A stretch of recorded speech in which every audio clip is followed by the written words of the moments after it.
Parler maintenant de ce que nous considérons être de plus important. Gardez votre Bible dans le psaume 116. Ouvrez votre Bible. Le psaume 116, verset 12. C'est écrit: Comment rendrai-je à l'Éternel tous ses bienfaits envers moi? Ça, c'est la question. Comment rendrai-je à l'Éternel tous ses bienfaits envers moi? Ça, c'est la question que le psalmiste se pose à lui-même. Le psalmiste, dirigé par le Saint-Esprit, pose cette question. Et c'est intéressant, je ne sais pas si vous avez observé, mais celui qui a eu déjà une expérience avec Dieu, qui est né du Saint-Esprit, a eu l'expérience de la nouvelle naissance, porte en soi-même un désir, un grand désir, immense désir, le désir de donner quelque chose à Dieu comme un symbole de sa gratitude pour son salut, pour sa nouvelle naissance. Cela est arrivé avec moi. Et je me souviens, quand cela m'est arrivé, j'ai jeté tous mes projets, tous mes rêves, tout ce que je pensais à construire, j'ai jeté et j'ai mis comme priorité de donner à Dieu quelque chose qui pourrait exprimer ma gratitude. Et cela, c'est ce qui est arrivé normalement. Vous êtes rempli d'un amour si grand, d'une gratitude si grande envers Jésus, que vous pensez, comment puis-je le plaire? C'est pas vrai? Cela n'est pas arrivé avec vous? Moi, je me souviens, avec moi, c'était si fort que moi, j'ai simplement oublié de penser à moi. Et c'est à cause de cela que le psalmiste a dit: que rendrai-je à l'Éternel pour tous ses bienfaits envers moi?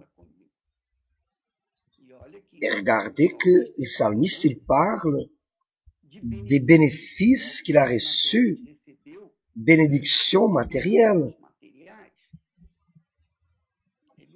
car il n'a pas vu Jésus, il n'a pas pris connaissance du salut que Jésus nous a apporté, de la mort de Jésus, qu'il avait pris nos péchés.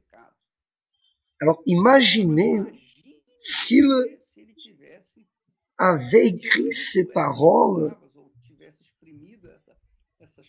après qu'il aurait connu Jésus.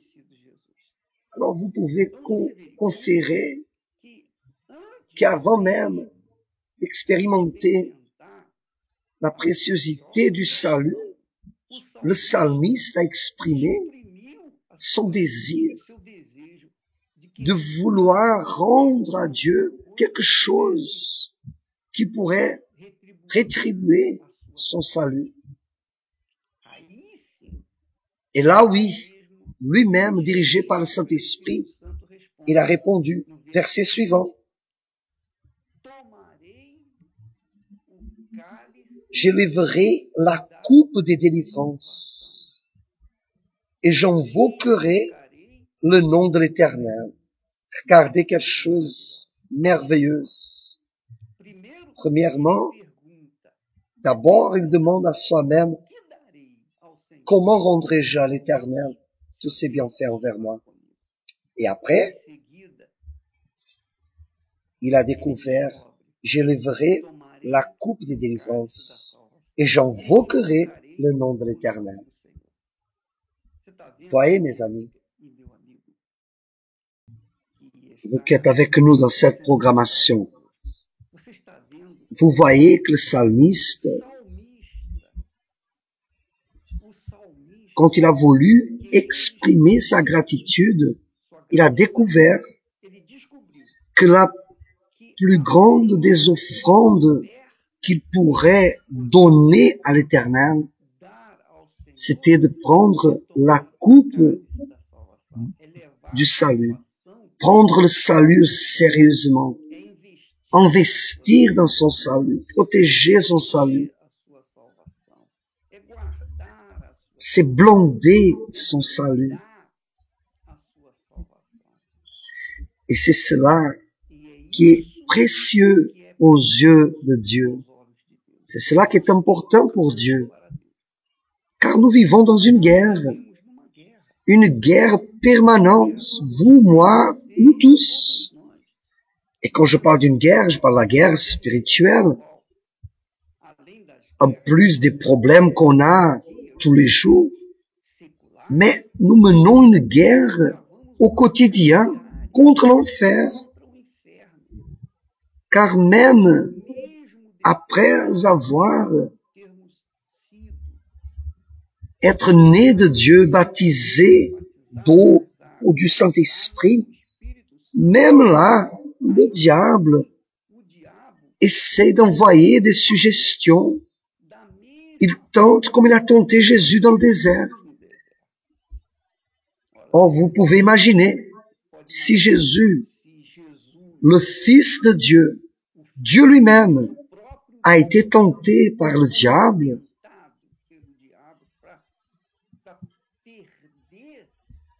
alors imaginez, nous, c'est vrai ou c'est faux. Alors 24 heures sur 24, le diable, il est autour de nous, essayant de dévorer notre vie. Alors nous ne pouvons pas jamais nous assoupir dans ce qui concerne notre salut. C'est si important que qu'est-ce que je pourrais comparer le salut? Le salut, c'est comme l'air que vous respirez. Nous avons besoin de l'air pour vivre. Sans l'oxygène, nous mourrons. On ne dure pas ni même 3 minutes. Des fois, elle ne dure même pas 1 minute à cause du manque d'oxygène. Alors ainsi, c'est le salut. Notre salut, on doit garder, car elle est si précieuse. Regardez ce que Jésus l'a dit. Jésus l'a parlé, Matthieu chapitre 16, verset 26.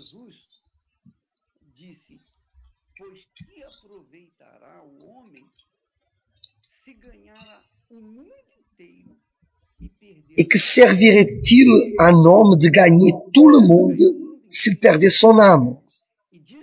Ou que donnerait un homme en échange de son âme? En d'autres mots, pour que vous voyez plus clair, personne, jamais dans toute l'histoire, a pu conquérir le monde entier. Les plus grands empereurs dans l'histoire de l'humanité nous montrent qu'aucun homme n'a jamais gagné le monde entier, ni Salomon dans toute sa gloire, toute sa sagesse et richesse, a pu conquérir le monde entier. Personne n'a jamais fait. Et jamais personne le fera. Jamais. Mais ce que Jésus nous parle, c'est le suivant. Même si quelqu'un pourrait conquérir le monde entier, même là, à quoi ça servirait s'il perdait son âme? alors on peut observer que la valeur de votre âme pour vous, la valeur de mon âme pour moi, il n'y a pas de prix.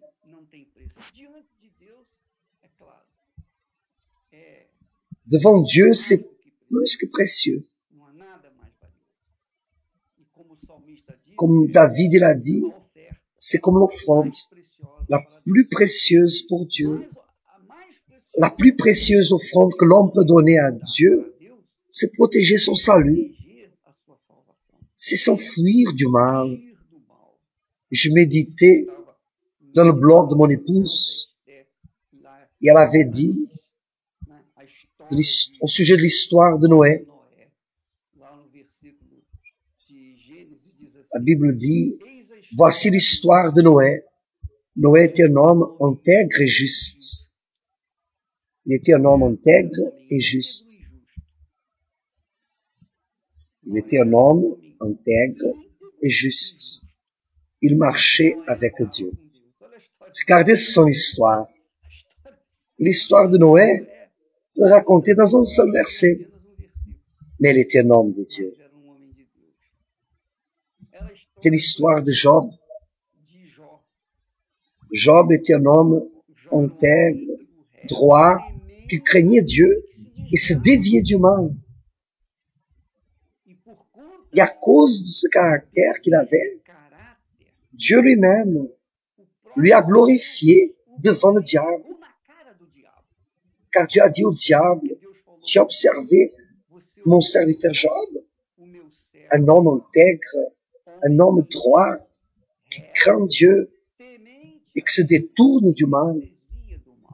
Alors mes amis, protéger, blonder, garder son salut, c'est fuir de ce monde. C'est de rester complètement éloigné de ce monde. Mais évêque, comment puis-je préserver mon salut? Vivre dans ce monde sans être dans le monde. Comment puis-je garder mon salut, garder mon intégrité?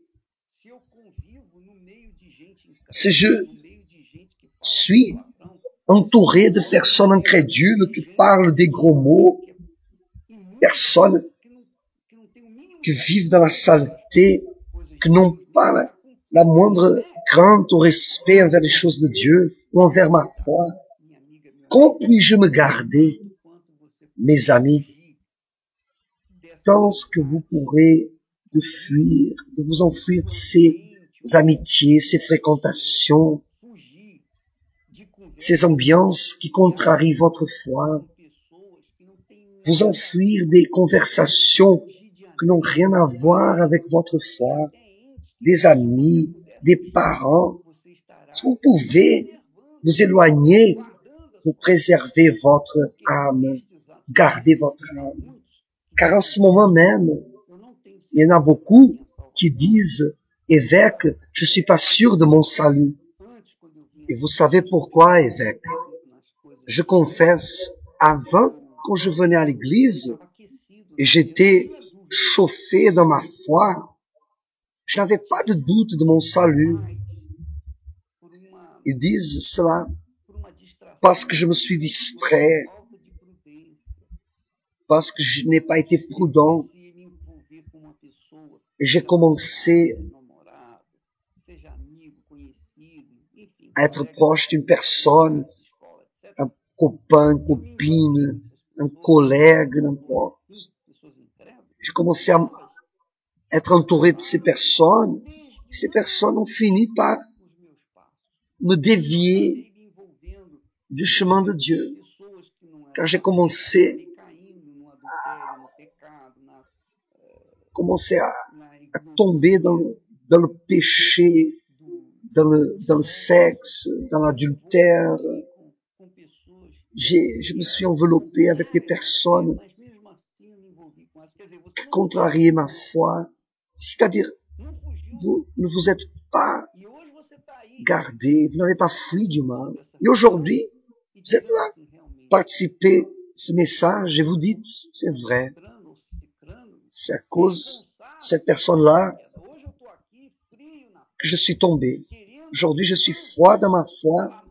Je cherche, je clame pour mon salut, pour avoir cette assurance, parce que quelqu'un m'a fait tomber. Mais c'est pas ça, mes amis. Ne mettez la faute sur personne. Vous êtes le responsable, le seul responsable d'avoir tombé, parce que vous avez décidé de donner de l'espace à ces personnes. Vous n'êtes pas écarté du mal. Vous savez que celui qui joue avec le feu finit par se brûler. Mais pas de doute. Si vous jouez avec le feu, vous vous brûlez. Et vous avez joué avec le feu. Vous avez pensé que vous n'allez pas vous brûler. Mais vous avez fini pour vous brûler. Alors vous êtes le responsable. Et moi, personnellement, dans mon expérience, quand je me suis converti, dans les premières années, moi, tout simplement, je marchais seul. Je vivais seul. Je n'avais même pas d'amis. Je n'avais qu'une connaissance. Je restais seul. Quand je n'avais rien à faire, je me fermais dans ma chambre. Et là, je lisais la Bible, je priais et je cherchais l'expérience avec Dieu. Je me écartais du mal.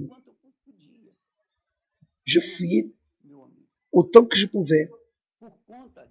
Alors, mes amis, à cause de ça, je suis arrivé où je suis arrivé aujourd'hui. Par la miséricorde et la grâce de Dieu. Et vous aussi, si vous voulez garder votre salut, si vous voulez protéger votre salut, ce trésor d'une source inépuisable qui plaît le plus à Dieu, votre salut, alors vous devez vous enfuir du mal. Il ne suffit pas de ne pas tomber en tentation. Il ne suffit pas de ne pas pécher, de ne pas voler, de ne pas mentir, vous prostituer, de ne pas rentrer dans une vie de mensonges. Vous devez vous écarter du mal. Écartez-vous des ennemis de la foi. Fuyez d'eux autant que vous pouvez. Car des fois, c'est clair que vous ne pouvez pas. Mais à chaque fois que vous pouvez, débarrassez-vous de ces personnes qui n'ont rien à voir avec votre foi. Et si vous le faites, vous protégez ce bien le plus précieux que tout ce qu'il y a pour la gloire de Dieu. C'est exactement ça. Tandis que nous sommes sauvés, nous sommes la gloire de Dieu dans ce monde. Tandis que nous sommes sauvés, nous sommes la gloire de Dieu dans ce monde. Alors nous sommes la meilleure offrande. Nous sommes la gratitude. Nous exprimons la gratitude envers Dieu. Il n'y a aucune offrande plus grande que celle-là, de garder votre salut.